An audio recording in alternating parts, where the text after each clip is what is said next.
노아는 120년 동안 방주를 지었습니다. 그리고 방주가 다 완성되자 하나님은 노아에게 가족들과 또 동물들과 함께 방주로 들어가라고 명하셨습니다. 이제 7일 후면 홍수가 내려서 세상을 멸하게 될 것입니다. 7일의 기한을 주신 거예요. 그 7일간이 노아와 가족들에게 얼마나 긴박한 시간이었을지를 우리가 상상해 볼 수 있습니다. 본문은 그 7일 동안에 있었던 일을 기록하고 있습니다. 노아가 방주를 통해 홍수 심판에서 구원받는 과정은 우리가 교회를 통해서 영원한 멸망에서 구원받는 과정을 보여줍니다.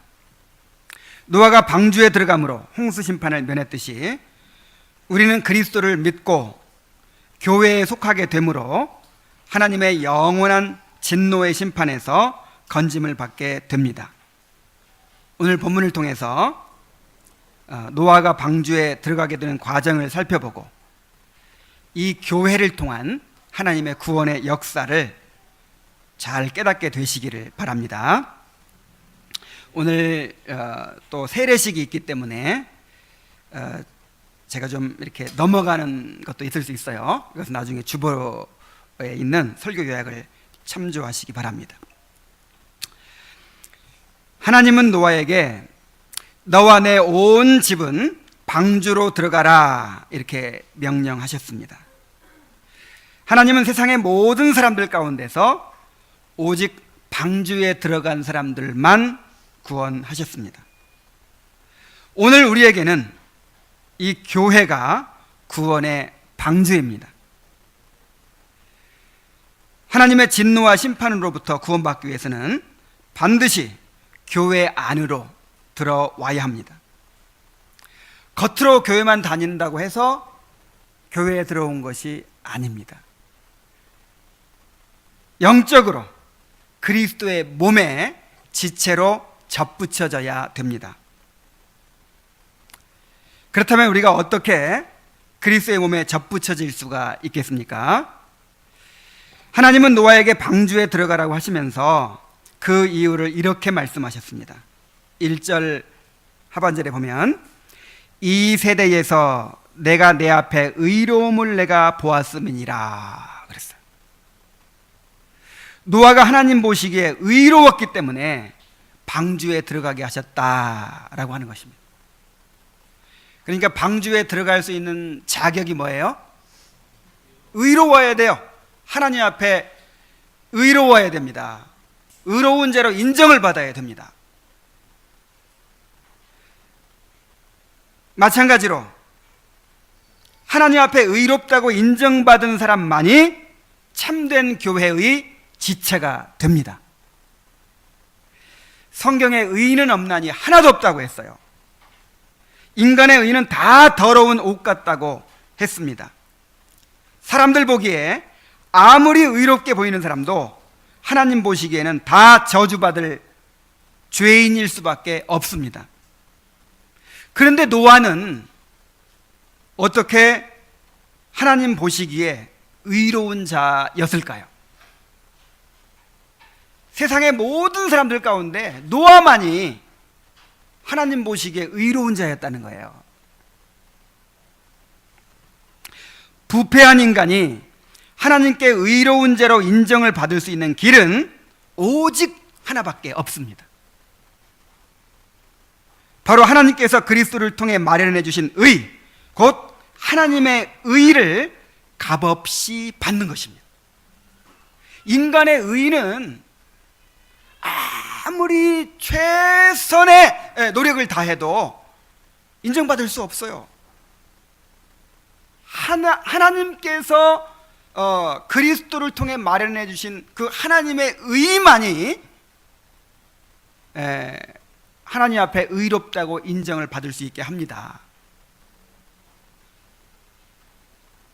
인간의 의로는 도무지 의롭다함을 받을 수 없기 때문에 하나님께서는 그리스도를 보내셔서 우리의 의가 되게 해 주셨습니다. 그리스도가 우리의 의가 되십니다. 우리는 그리스도의 의를 전가받음으로 의인이 되는 거예요. 그리스도는 우리 대신 죄의 형벌을 받으시고 또 율법에 온전히 순종하여 우리에게 주실 의를 받으셨습니다. 그러므로 우리가 하나님 앞에 의인이 되려면 그리스도를 믿어서 죄사함을 받고 그의 의를 전가받아야 합니다. 하나님은 이렇게 그리스도의 의를 입은 사람만을 의롭다고 인정해 주십니다. 노아가 하나님 앞에 의로운 자라고 한 것은 바로 이렇게 그리스도를 믿음으로 하나님의 의를 소유하게 되었다는 뜻입니다. 그는 그리스도의 의를 소유했기 때문에 또한 의로운 삶을 살았습니다. 우리가 이렇게 그리스도를 믿음으로 그의 의를 소유해야 합니다. 단지 칭의 교리를 이해하고 받아들였다고 해서 믿음의 의를 가진 것이 아니에요. 그리스도의 의를 가진 사람은 자기 의가 깨어진 사람입니다. 자, 그리스도께서 입혀주시는 의의 옷을 입으려면 내가 입고 있던 나의 옷을 어떻게 해야 돼요? 벗어버려야 돼요. 아무리 비싼 갤럭시 양복, 요즘엔 어떤 양복이 비싼 양복입니까? 갤럭시 양복을 입었든지 밍크 옷을 입었든지 아무리 좋은 옷을 입었더라도 내가 보기에 가장 좋은 옷이라 하더라도 그 옷을 벗어버려야 돼요. 그리고 그리스도의 의의 옷을 입어야만 합니다.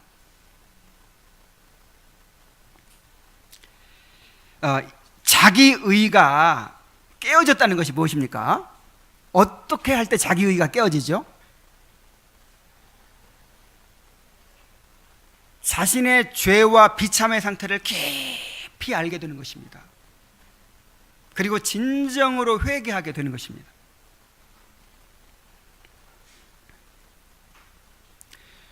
회개를 통해서 죄사함을 경험한 사람은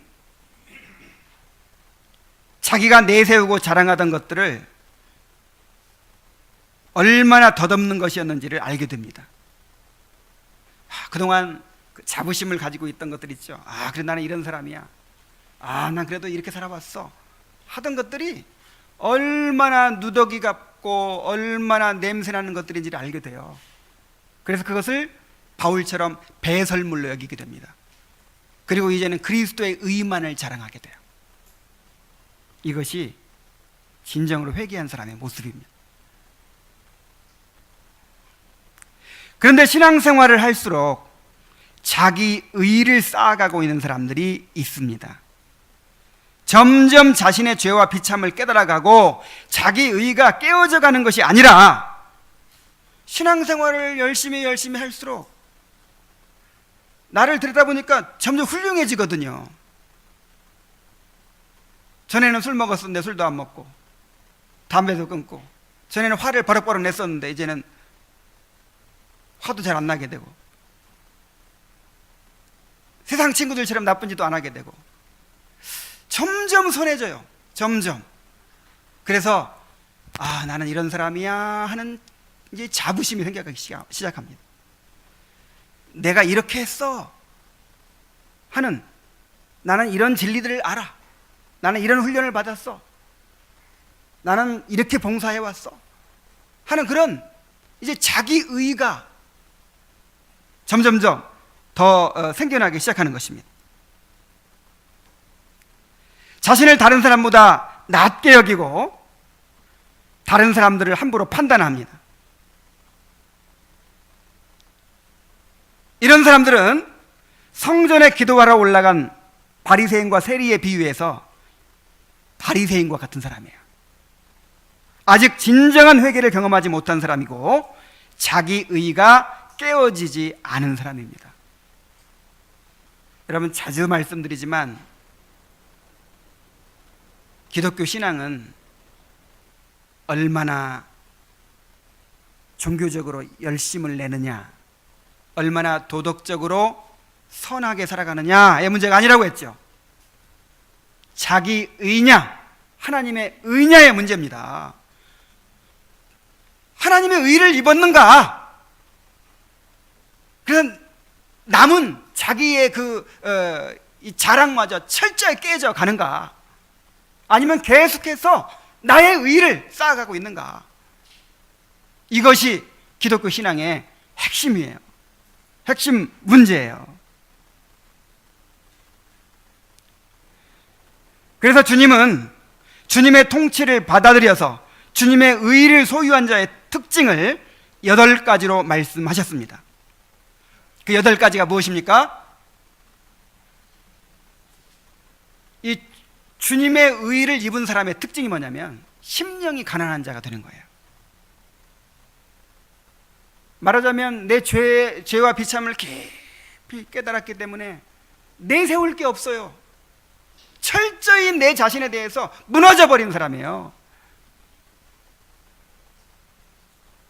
그러다 보니까 어떻게 합니까? 두 번째로 애통하는 자가 돼요. 내 죄에 대해서. 여러분, 그리스도의 의를 입기 전에는요, 자기 죄를 깊이 몰라요. 그런데 그리스도의 의를 입고 나서 보니까 거기에 대비되는 나의 본성의 죄가 얼마나 악한지를 발견하게 되는 것입니다. 그래서 자기를 죄인의 괴수라고 인정하지 않을 수가 없는 것입니다. 그래서 애통하는 자가 되는 거예요. 정말 진정으로 회개한 사람은요, 진정으로 그리스도를 믿음으로 의롭다 하심 받은 사람은요, 그 마음의 죄에 대한 애통이 있어요. 심령이 가난하고 애통하니까 그 사람의 태도가 어떻게 되겠어요? 온유해집니다. 자기 주장하고 자기 권리 내세우고 그렇게 막 점점점 강해지는 것이 아니라 점점 온유해져요. 겸손하고 온유해져요. 그리고 의에 줄이고 목마르게 됩니다. 끊임없이 은혜를 사모하고 주님의 통치를 갈망하고, 그래서 내 안에 율법이 이루어지기를 바라는 거예요. 정말 더 사랑하게 되기를, 주님의 말씀에 순종하게 되기를, 그래 갈망하는 거예요. 또 긍휼히 여기는 자가 됩니다. 왜요? 내가 이 더 큰 죄인인데 주님의 긍휼을 입었거든요. 그래 점점 긍휼을 입은 자가 돼요. 여러분, 예수 믿으면 긍휼히 여기는 자가 됩니다. 예수를 오래 믿고 신앙생활을 오래 해갈수록 다 빡빡해져요.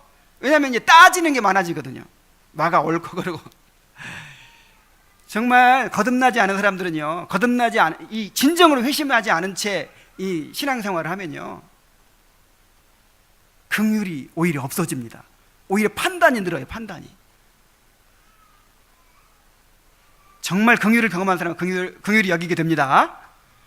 그리고 화평케 하는 자가 돼요. 의에 줄이고 목마른 자가 돼요. 한 가지 빼먹었네요. 가장 중요하다고. 이 로이드 존스는 이 팔복 중에서 가장 중요한 게 한 가지 있다고 했어요. 뭘까요? 마음이 청결한 자가 돼요. 이 세상에 대한 욕망이라든지 그런 야망 이런 게 싹 없어져 버려요. 이제는 뭐 다 없어진다기보다 이제 중심을 차지하는 게 뭐냐 이거예요. 내 마음의 중심을 차지하는 것이 하나님입니다. 하나님을 즐거워하고 하나님을 나의 유일한 위로와 소망으로 삼게 돼요. 두 마음을 품지 않는다 이 말이에요. 한 발은 세상에 걸치고 한 발은 교회 안에 걸치고 그렇게 이리저리 갈등하며 살아가는 것이 아니고, 그 마음이 그야말로 온 마음으로 전심으로 하나님을 추구하는 거예요. 마음이 청결한 자가 되는 것입니다.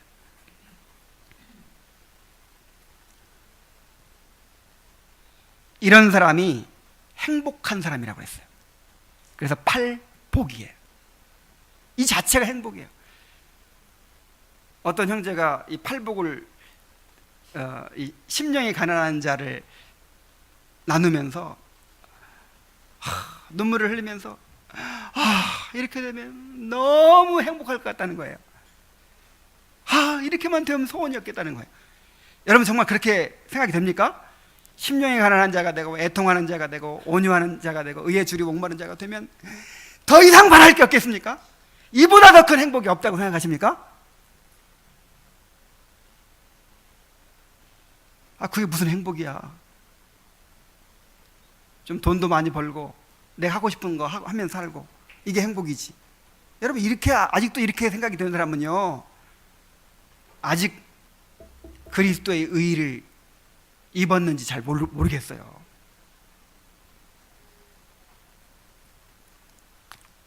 여러분 이미 이렇게 팔복을 소유했고 그것이 점점 깊어져 가는 거예요. 점점 이런 팔복의 특성들이 여러분의 삶에서 점점 더 두드러지게 드러나게 되기를 바랍니다. 점점 남의 죄를 보는 게 아니라 점점 그렇게 뭔가 남의 죄를 보고 남의 죄만 잘 봐요. 그렇게 그런 게 아니라 내 눈에 있는 들보를 먼저 보기 때문에 남의 눈에 있는 티가 잘 안 보여. 그래서 주된 관심사가 뭐예요? 주된 관심사가, 주된 고민이 뭐예요? 내 죄야. 내 죄를 회개하고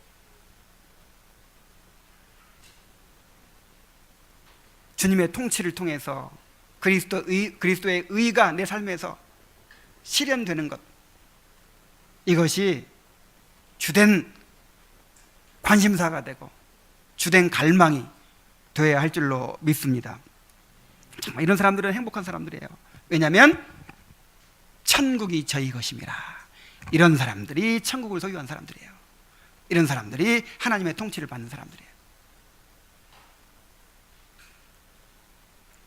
오직 하나님 앞에서 의롭다고 인정을 받는 사람만이 방주에 들어갑니다. 구원의 방주인 교회에 들어갑니다. 그런데 하나님은, 칼빈이 그런 말 했어요. 거룩해 하시지 않은 자를 의롭다고 칭하시지 않는다 그랬어요. 이게 무슨 말이에요? 동시적이라며, 동시적. 그러니까 의롭다 하심은 법적인 것이죠. 신분적인 것이죠. 외적인 거예요. 밖에서 오는 거예요. 그런데 이 성화, 중생과 성화는 뭡니까? 안에서 일어나는 거예요. 동시에, 안팎에서 동시에 구원의 역사가 이루어지는 거예요. 그래서 이 사람이 정말 의롭다 하심 받았는가 뭘로 알아요? 그 성화의 열매를 통해 아는 것이죠.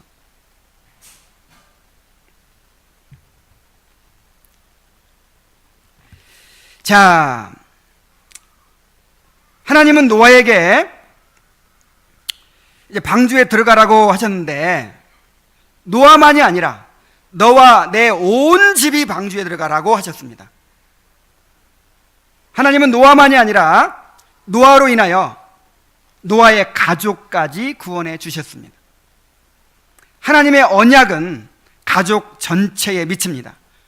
하나님의 구원은 가정 단위로 이루어집니다. 물론 이제 오늘날 가정이 제 역할을 하지 못하죠. 원래는 생육하고 번성하고 하나님의 나라를 이루는 것이 뭘 통해 이루어지도록 돼 있어요? 가정을 통해서 언약의 자손들이 번성함으로 이렇게 하나님의 나라가 이제 확장되는 거예요. 그런데 그 기능이 제대로 안 되니까 이제는 다른 방법들을 이제 통해서도 이제 택한 자들을 부르시지만은 하나님의 주된 방법은 뭐예요? 가정이에요, 가정. 언약의 백성들을 모으시는, 교회를 완성하시는 하나님의 주된 방법이 뭐라고요? 가정입니다. 이게 너무 당연하잖아요. 너무 합리적이고 합당하잖아요. 하나님의 언약은 가정 전체에 미치는 것이고 하나님의 구원은 가정 단위로 이루어집니다. 하나님이 아브라함과 언약을 맺으실 때 내가 내 언약을 나와 너 및 내 대대 후손 사이에 세워서 영원한 언약을 삼고 너와 내 후손의 하나님이 되리라고 하셨습니다. 그러니까 하나님이 아브라함과 언약을 맺으실 때 아브라함 개인하고 맺으신 게 아니에요. 아브라함의 자손과도 맺으신 거예요. 그래서 이스라엘 백성은 아기를 낳으면 낳은 지 8일 만에 할례를 행합니다. 할례가 뭡니까? 하나님의 자녀로 인치는 거예요. 이게 하나님의 자녀라는 거예요.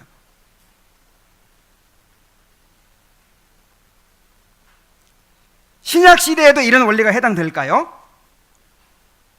언약에 따르는 은혜는 구약보다 신약에서 더 풍성히 나타납니다. 구약 시대에도 자녀들이 부모의 언약에 함께 참여했다면 신약 시대에는 그 은혜가 더 풍성하면 풍성했지 줄어들 수가 없는 거예요. 빌립보 감옥의 간수가 선생들이여 내가 어떻게 하여야 구원을 받으리까 하고 물었을 때 바울은 이렇게 대답합니다. 주 예수를 믿으라. 그리하면 너와 내 집이 구원을 얻으리라 그랬어요. 그리고 실제로 간수만이 아니라 그의 온 집이 세례를 받았다고 그랬어요. 자, 고넬료가 경건한 사람이었죠. 이 고넬료가 성령을 받은 것도 고넬료 개인만 받은 게 아니에요. 고넬료의 온 집이 성령을 받았어요. 바울은 심지어 믿지 않는 배우자들까지도 언약에 따르는 은혜를 받게 된다 그랬어요. 우리 고린도전서 7장 14절 말씀 찾아봅시다. 고린도전서 7장 14절입니다.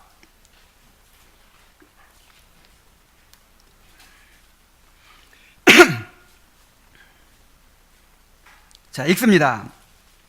믿지 아니하는 남편이 아내로 말미암아 거룩하게 되고 믿지 아니하는 아내가 남편으로 말미암아 거룩하게 되나니 그렇지 아니하면 너희 자녀도 깨끗하지 못하니라. 그러나 이제 거룩하니라 그랬어요. 여기서 거룩하게 되고라는 말은 원어로 보면 완료 수동태예요. 그러니까 거룩하게 되었다라는 말이에요.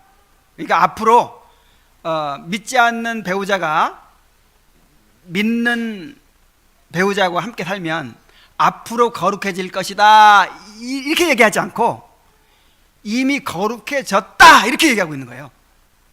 이게 무슨 말일까요? 아직 구원받지는 않았지만 언약의 백성과 한 가족이 되었기 때문에 언약에 따르는 은혜를 함께 누리는 신분이 되었다 그런 뜻이에요. 칼빈은 이에 대해서 설명하기를 신자의 거룩함은 불신자의 불경건함보다 더 능력 있는 것임을 말한다 그랬어요. 자, 믿는 배우자와 믿지 않는 배우자가 함께 결혼해 삽니다. 그러면 믿지 않는 배우자의 불경건이 더 강한 영향을 미치겠어요? 아니면 믿는 배우자의 경건이 더 강력한 영향을 미치겠어요? 성령으로 거듭나서 삼위 하나님과 함께 연합해 살잖아요. 생명의 능력이 있잖아요. 예수님과 연합해 살잖아요. 그런데 어떻게 그 불경건의 영향이 더 크겠습니까? 신자의 경건의 능력이 훨씬 크다는 거예요. 맞아요, 틀려요? 그래서 그 믿지 않는 남편이나 믿지 않는 아내가 믿는 남편이나 믿는 아내로 인해서 감화를 받는다는 거예요. 감화를. 이미 그 집은 하나님의 그 언약의 은혜에 이제 속해 있는 거예요. 그러니까 이건 꼭 구원받는다는 뜻은 아닙니다. 이스라엘 백성은 언약의 백성이죠. 그래 일단 이스라엘 백성 안에 들어와 있으면 계속해서 말씀이 선포되고 계속해서 예수 그리스도의 무형인 그 제사의 은혜를 받고 계속해서 이 성전을 통해서 주어지는 은혜, 그러니까 하나님의 백성을 향한 그 다스림을 함께 받잖아요. 그러니까 이 신분 자체가 변해버리는 거예요. 신분 자체가 그 언약의 은혜에 함께 참여하는 자가 되는 것입니다.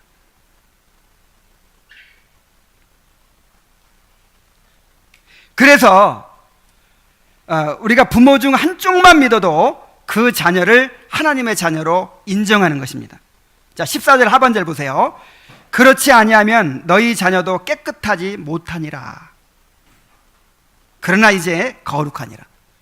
자, 만약에 그 언약의 은혜가 그 가정을 감싸지 않는다면 그 자녀는, 그 불신자와 사이에서 난 자녀가 어떻게 거룩하다고 할 수 있겠냐 이 말이죠. 그러나 한쪽만 믿어도 그 자녀가 깨끗하고 거룩한 자녀가 된다라는 것입니다.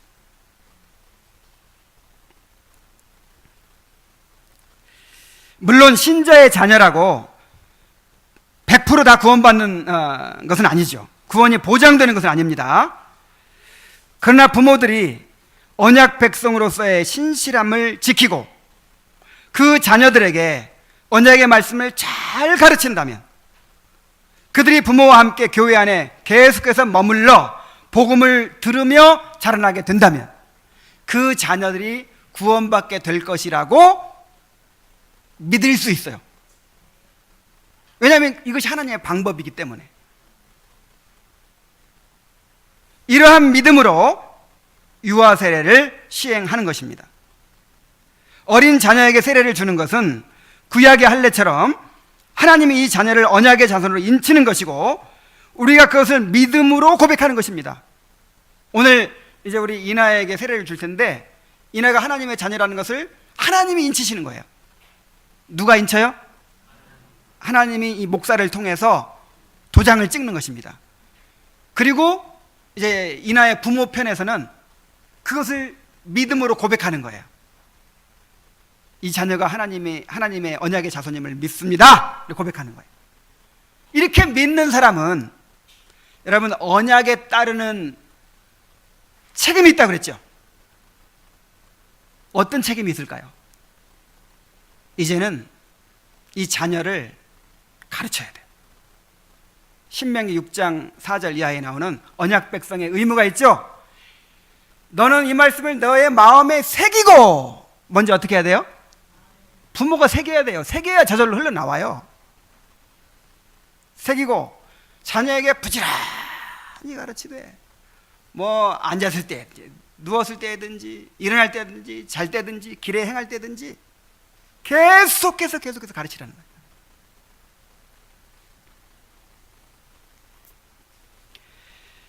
하나님은 우리 자녀를 이제 구원하시는데 부모가 자녀에게 하나님의 언약을 가르치고 전수하는 과정을 통해서 구원하십니다.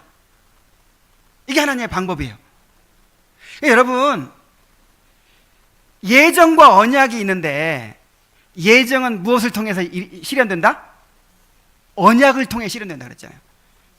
기계적인 것이 아니에요. 자동이 아니에요. 택했으면 구원받겠지, 이게 아니에요. 하나님이 택하셨으면 어떻게 해요? 구원받아요. 그 택함받은 자녀에게 언약 백성으로서의 책임을 잘 감당하는 것을 통해서 자녀가 구원받는단 말이에요. 아무리 유아 세례를 했어도 자녀를 가르치지 않아. 하나님이 택했으면 구원받겠지. 그럼 어떻게 될까요? 구원받지 못하는 거예요.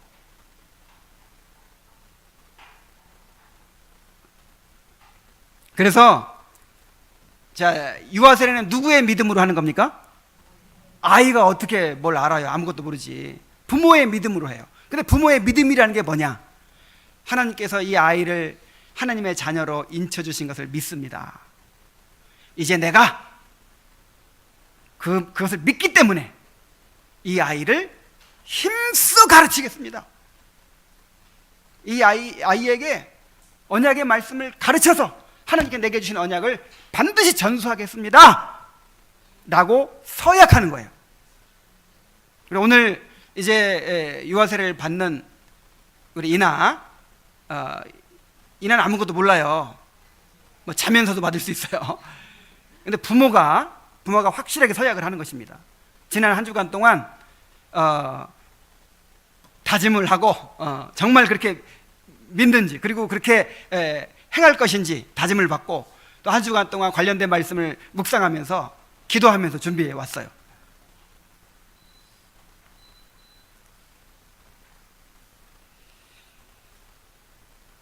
정말 우리가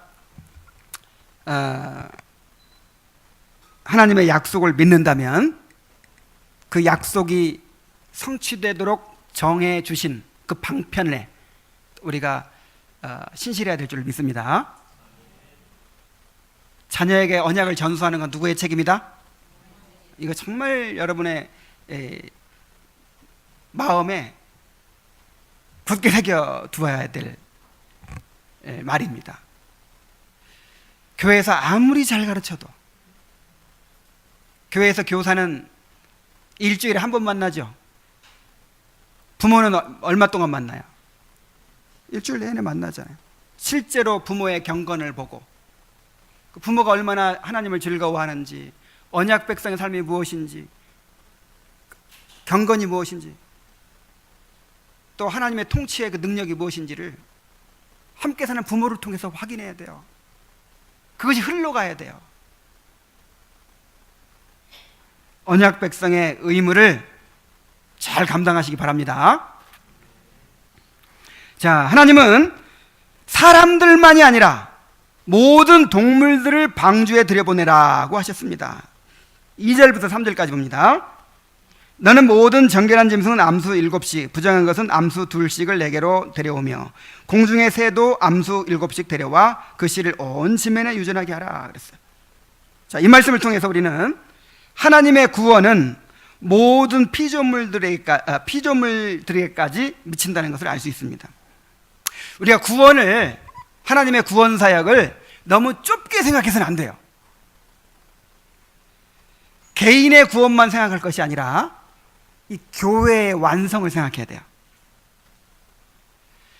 이 사람들의 구원만을 생각할 것이 아니라 모든 피조물의 회복과 완성을 생각해야 돼요. 또한 이 땅에 있는 모든 사람들과 모든 피조물들의 구원만을 생각할 것이 아니라 그리스도 안에서 하늘에 있는 것들이나 땅에 있는 것들이 다 통일되는 것을 생각해야 돼요. 이게 구원이에요. 얼마나 광범위합니까?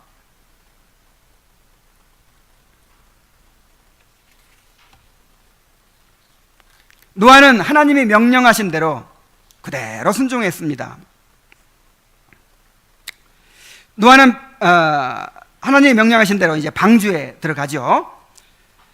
노아는 120년간이나 온갖 고난 가운데서 인내하면서 방주를 준비해 왔습니다. 그런데 방주에 들어가는 것은 노아에게 결정적으로 큰 시험이 되었습니다. 여러분, 방주에 들어간다는 것은요, 자, 방주에 딱 들어가니까 하나님이 어떻게 하셨어요?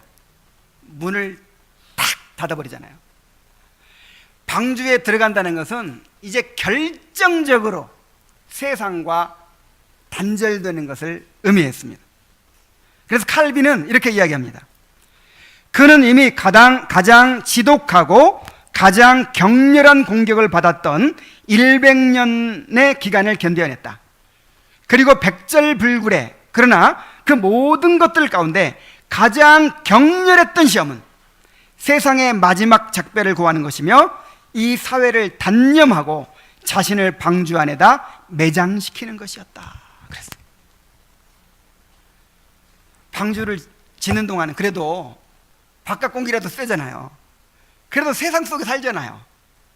그런데 이제 들어가 버리면 어떻게 돼요? 아직 비도 안 옵니다. 아직 아무런 기미도 없어요. 그런데 하나님의 약속을 믿고 그냥 방주로 들어가는 거예요. 세상과 영영이 작별을 고하는 거예요. 그래서 칼빈은 이것을 자기를 방주 속에다 어떻게 하는 거다? 매장시켰다. 이제 세상에 대해 죽어버리는 거죠. 우리가 교회에 속하게 된다는 것이 이와 같은 것입니다. 어떤 사람은 야, 우리가 노아가 아닌 것이 참 다행이다 막 그러는데, 여러분, 이건 성경을 잘못 보는 거예요. 우리가 방주를 지금 만들어가는 과정에 있어요. 우리가 방주에 들어가야 돼요. 이것이 내 이야기라고 생각해야 돼요. 교회와 연합하기 위해서는 세상으로부터 철저하게 단절되어야 합니다. 하나님은 셋의 후손들이 가인의 후손과 분리되어 살기를 원하셨습니다. 하나님은 아브라함을 부르시고 나서 본토 친척 아비집을 떠나라 그랬어요. 이스라엘 백성에게 홍해를 건너게 하심으로 세상을 상징하는 애굽과 영원히 단절하게 하셨습니다. 주님은 자신을 따르는 무리에게 이렇게 요구하셨습니다. 누가복음 14장 26절로 27절에 보면은 물은 내게 오는 자가 자기 부모와 처자와 형제와 자매와 더욱이 자기 목숨까지 미워하지 아니하면 능히 내 제자가 되지 못하고 누구든지 자기 십자가를 지고 나를 따르지 않는 자도 능히 내 제자가 되지 못하리라. 33절 이와 같이 너희 중에 누구든지 자기의 모든 소유를 버리지 아니하면 능히 내 제자가 되지 못하리라. 그러니까 예수 믿는다고 하는 것은 회개한다는 것이죠. 믿는다는 말 속에 회개가 들어있죠. 근데 회개가 뭡니까? 돌아서는 거예요. 돌아서는 거. 세상으로부터 돌아서는 거예요. 자기 자신으로부터 돌아서는 거예요. 완전히 삶의 방향이 바뀌어지는 것입니다. 물론 세상과 물리적으로 단절하는 것은 아닙니다. 세상 속에 살죠. 물리적인 단절을 추구하는 것은 잘못된 거예요. 뭐 깊은 산 속에 들어간다든지 아니면 뭐 그냥 세상 사람과 상대 안 하고 막 살려고 하고 이런 거는 잘못된 것입니다. 세상 속에서 빛이 되라고 했잖아요. 세상 속에서 소금이 되라고 했잖아요. 세상 사람들 섞여 살아야 되는데 영적으로 단절하는 것입니다. 영적으로. 가치관이 완전히 다른 거예요. 사고방식이 완전히 다른 거예요. 삶의 방향이 완전히 다른 거예요. 그래서 그냥 함께 섞여 사는데 빛이 나는 거예요. 함께 섞여 살기만 해도 소금의 역할을 하는 거예요. 얼마나 달라야겠습니까? 빛과 어두움이 다른 것만큼이나 세상 사람과 다른 거예요. 골로새서 3장 1절로 3절에 보면 그러므로 너희가 그리스도와 함께 다시 살리심을 받았으면 위의 것을 찾으라. 거기는 그리스도께서 하나님 우편에 앉아 계시느니라. 위의 것을 생각하고 땅의 것을 생각하지 말라. 이는 너희가 죽었고 너희 생명이 그리스도와 함께 하나님 안에 감추어졌습니다. 노아가 방주에 들어가는 것은 방주의 자신을 어떻게 하는 것이다? 매장시키는 것이다. 똑같이 우리가 예수를 믿는다고 하는 것은 세상에 대하여 죽는 것입니다. 이스라엘 백성들이 애굽에서 홍해를 건넌 것은요, 애굽에 대하여 죽은 것입니다.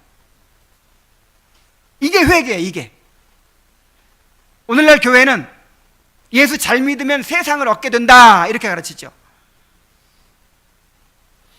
그래서 회개하지 않는 사람들로 가득 차 있어요.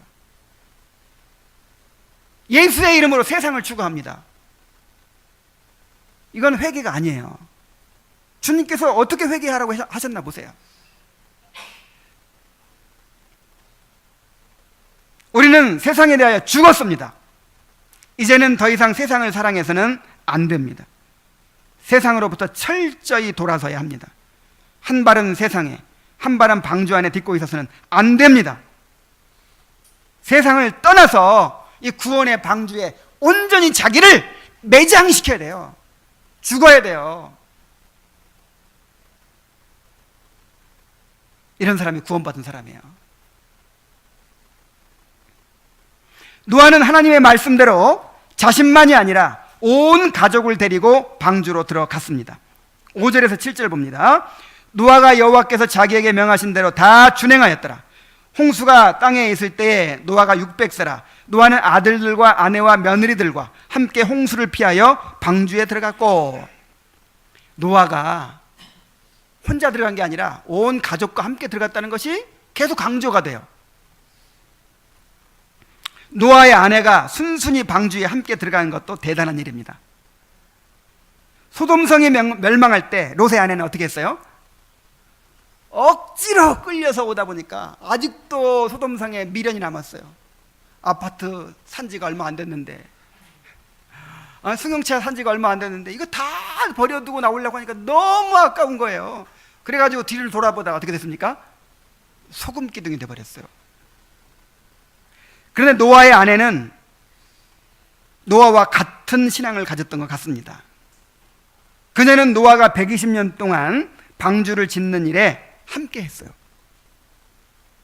계속 바가지 긁고 계속해서 우리는 여행도 안 가냐, 우리는 아파트도 안 사냐, 사람들이 뭐라고 하는 줄 아느냐, 계속 해보세요. 노아가 어떻게 하겠어요? 결정적으로 노아와 함께 모든 것을 다 버리고 방주로 들어갔어요. 그래서 아내를 정말 신앙으로 잘 인도하는 사람이었다는 걸 알 수 있죠. 그런데 더 대단한 것은 세 아들과 또 세 며느리들이 함께 들어갔다는 사실입니다. 노아가 120년 동안 방주를 준비해서 600세 되던 해에 홍수가 났어요. 그러니까 맨 처음 그 홍수 심판의 계시를 받은 때가 몇 살 때였겠습니까? 480세 정도 됐겠죠. 근데 세 아들을 낳은 것이 몇 살 때 났다? 500세 이후에 났다 그랬어요. 그러니까 홍수 심판의 계시를 받고 방주를 막 만들고 있을 때 세 아들이 태어났어요. 태어나 보니까 우리 아버지가 긴 열정에 나올 만한 이 시퍼런 하늘에 비가 와가지고 홍수가 내려 다 멸망한다고 하면서 산 위에다가 배를 만들고 있는, 모든 사람이 욕하고 조롱하고 비난하는 그런 사람인 거예요. 얼마나 이 아이들이 성장 과정에서 어려움을 겪었겠습니까? 왜 우리는 다른 사람처럼 살지 못하나? 왜 우리는 좀 이렇게 특별하게 살아야 되나? 제가 어렸을 때 안식교인이었다고 했잖아요. 온 집안이. 안식교에서는요, 돼지고기 안 먹고 오징어 안 먹고 부정한 음식을 안 먹어요. 애들 다 맛있다고 먹는데 나만 안 먹는 거예요. 또 다른 사람 다 일요일 날 예배 드리는데 우리 가족은 토요일 날 예배 드려. 어릴 때 그것이 얼마나 스트레스였는지 몰라요. 왜 우리는 다른 사람처럼 그렇게 살지 못하나? 그런데 이 노아의 아들들은 어땠겠습니까? 그런데 이 아들들이 자기들만 들어간 것이 아니고요, 결혼한 아내들까지 데리고 방주에 들어간 거예요. 그러니까 자식 교육 잘했어요, 못했어요? 정말 잘했어요. 근데 저절로 됩니까? 노아가요, 그러니까 노아에게 주신 명령 자체가 그거예요. 너와 내 온 집은 방주로 들어가라는 거죠. 그러니까 온 집을 방주로 들여보내려면 방주 만드는 것만 중요한 게 아니에요. 이 자녀들에게 언약을 가르쳐야죠. 언약을.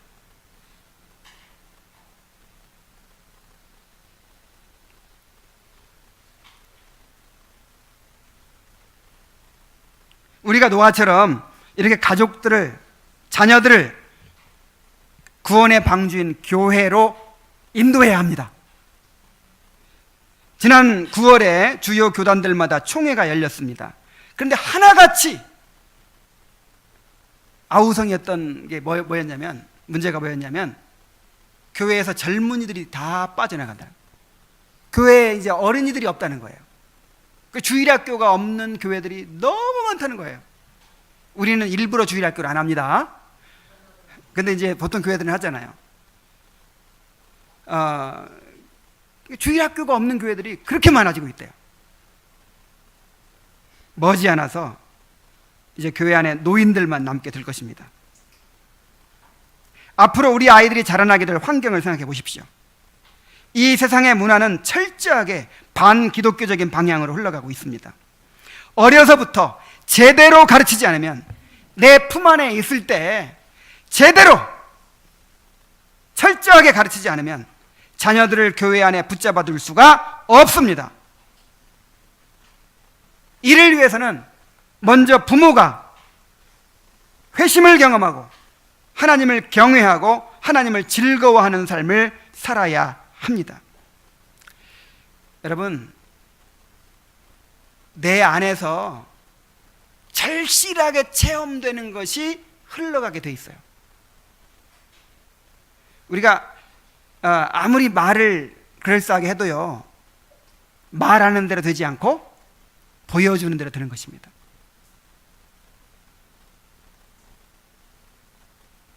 진정으로 회개하고 정말로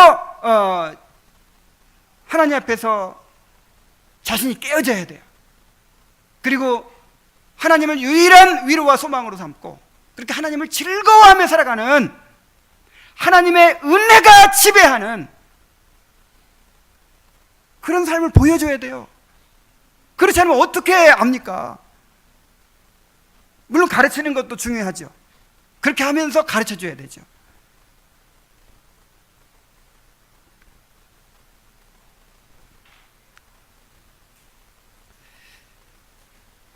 자녀들의 회심을 위해서 날마다 기도해야 합니다.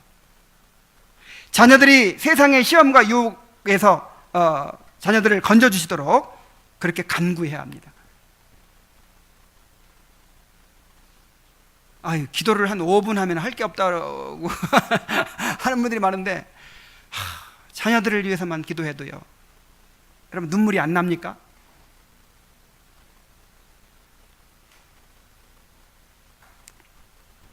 매일매일 기도해도 할 말이 없습니까?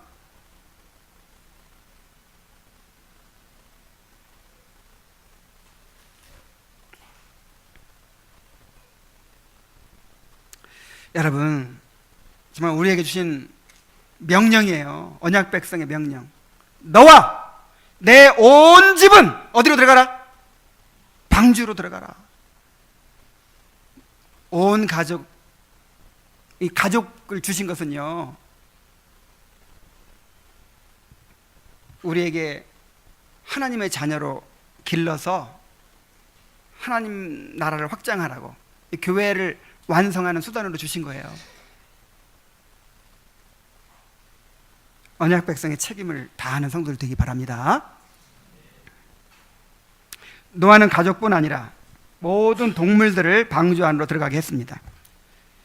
7절로 9절에 보면은 정결한 짐승과 부정한 짐승과 새와 땅에 기는 모든 것은 하나님이 노아에게 명하신 대로 암수 둘씩 노아에게 나와 방주로 들어갔으며 하고 말하죠. 사실 노아가 동물들을 모아온 것이 아니라 하나님께서 동물들이 노아에게 나오도록 하신 것입니다. 명령을 받은 것은 노아에게 하셨지만 실제로 하나님이 동물들을 보내주셨기 때문에 방주에 들어간 거예요. 아니, 노아가 동물 잡으러 다니려고 했어 봐요. 공중의 새들 어떻게 잡아요? 하나님이 다 들여보내주신 거예요. 하나님이. 여기서 한 가지 중요한 원리를 발견할 수 있습니다. 하나님은 우리에게 복음을 땅끝까지 전해야 할 사명을 주셨습니다. 사람들 이 구원의 방주 안으로 들어오게 해야 할 책임이 우리에게 있습니다. 그러나 이 일을 이루시는 분은 하나님이십니다. 하나님이 친히 택한 자들을 불러 모으십니다. 주님은 이렇게 말씀하셨어요. 내 아버지께서 오게 하여 주지 아니하시면 누구든지 내게 올 수 없느니라. 반대죠. 또 반대도 성립이 되죠. 하나님께서 오게 하여 주시면 발로 차내도 옵니다. 가나안 여인처럼.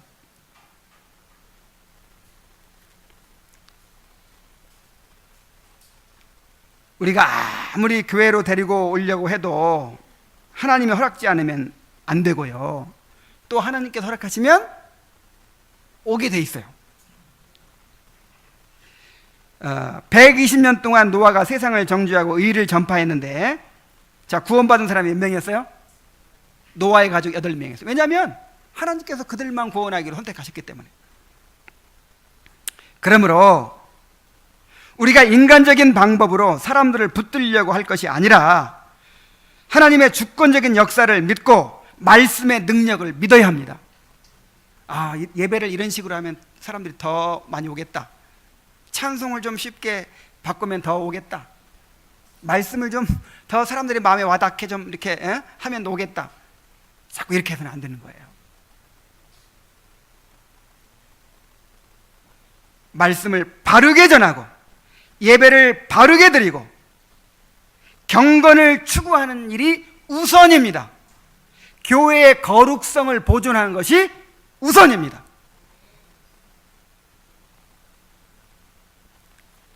그러면서 우리가 말과 행위로 하나님 나라를 드러내는 삶을 살아야 되는 거예요. 그렇게 할 때 하나님께서 택한 자들을 이 구원의 방주로 들여보내주실 줄로 믿습니다. 자, 이제 말씀을 맺겠습니다. 하나님은 우리에게 방주에 들어가라고 하십니다. 우리만 들어가는 것이 아니라 너와 내 온 집이 들어가라고 하십니다. 이 멸망할 세상에 미련을 두지 말고 온 가족과 함께 방주에 온전히 들어가는, 이 교회와 온전히 연합하는 그런 성도들이 되기를 간절히 바랍니다.